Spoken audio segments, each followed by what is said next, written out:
After finishing King Lear, Mark was in no hurry to go to his hotel room. He peered into the crowd of people leaving the old theater, trying to find the girl with whom he would be destined to spend tonight, and then say goodbye forever. There were prim, mature ladies and many well-dressed young girls, but none of them could attract him this evening. In all of them there was something that was necessary for him just that night. The building of the theater was well known to Mark, so he, deciding that a cigarette smoked on the old already closed observation deck would be able to disperse his despondency, went to the stairs leading to the upper floors of the building. Already rising, Mark heard steps and was very surprised. The theater is not very popular and the upper floors are not used, even the watchman never comes here. Mark was athletic and far from shy, so he decided to check what was behind the door on the right along the corridor. From his childhood, he remembered that in this direction there were old dressing rooms. Opening the door and walking a few meters, Mark saw a sweet girl of about 18, who was looking with interest at the dilapidated costumes of past years. Long black hair reached almost to the waist, a chiseled figure, a pretty face. In general, Mark realized that he had found a victim for that night. "Oh, I'm lost here," a sweet smile shone on the girl's face. "Hello, I'm not a security guard, you don't have to make excuses, my name is Mark. And I'm Amelia, I was afraid that you would kick me out, although I really got a little lost." The girl smiled shyly and slightly playfully. "Let's go for a walk, Amelia.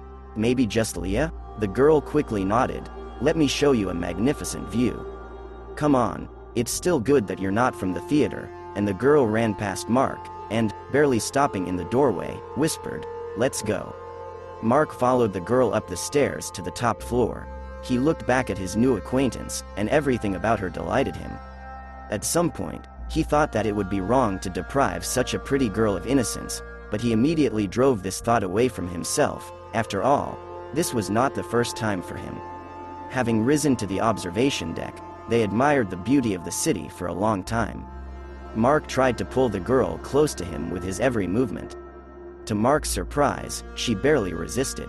"Oh, what I found here, I just have to show you," the girl suddenly murmured, knocking Mark's fantasies from their usual course. "Let's go, it's not far, a couple of floors down." Mark, obeying the girl, decided not to argue. In the end, even if she decides to resist or scream, no one will hear her in an empty theater, and he will already be able to force her to bring all his sexual fantasies to life by force. "Do you know that a girl died here 10 years ago?"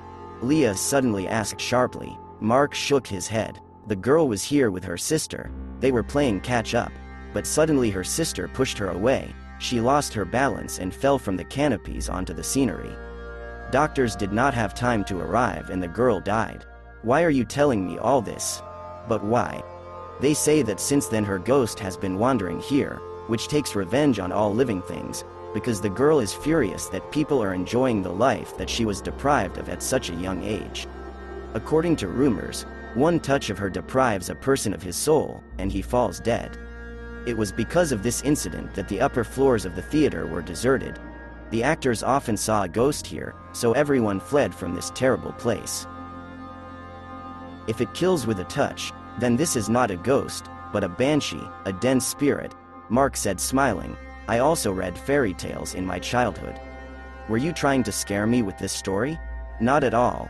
While Leah was telling the story, they entered a large room, which apparently was once a warehouse. "By the way, I just led you here." Leah did not have time to finish, and Mark immediately grabbed her and pressed her to him. "Great, then you'll be my sweet little victim for tonight." At this moment, Amelia for some reason laughed, and in her laughter Mark heard ominous notes and involuntarily released his hand. The girl took a couple of steps back. "You did not understand anything. You guys always need one. Well, at least I won't pity you at all. Mary, sister, where are you?"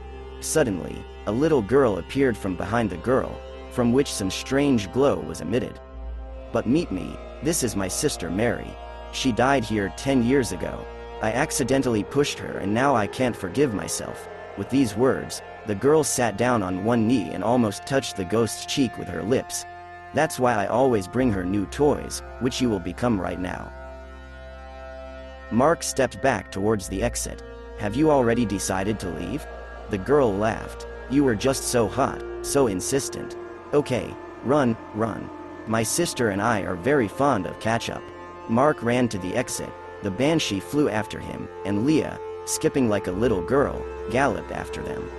Running along a long corridor, Mark for some reason decided to turn not down, but up to the observation deck. The banshee did not lag behind at all. There was a feeling that she was playing a game and did not want to finish it ahead of time. Running up the stairs, Mark ran to the very edge of the platform. The fence was gone for a long time. He stood at the very edge. The little girl slowly moved towards him and reached out to him with her little child's hand, which brought instant death to all living things. Just at this moment, Amelia also climbed onto the roof. She looked with a smile at the last moment of Mark's life. You can, of course, jump, Leah drawled, so your life will last a few more moments. The girl's hand almost reached Mark. Sinister smiles spread across the girls' faces. At that moment Mark realized that they were twins. But suddenly Mark abruptly grabbed the girl by the hand and lifted her over the cliff. An indescribable horror appeared on her already dead face. Bye-bye. Say hello to your friends, Mark said with a grin. They are already waiting for you there.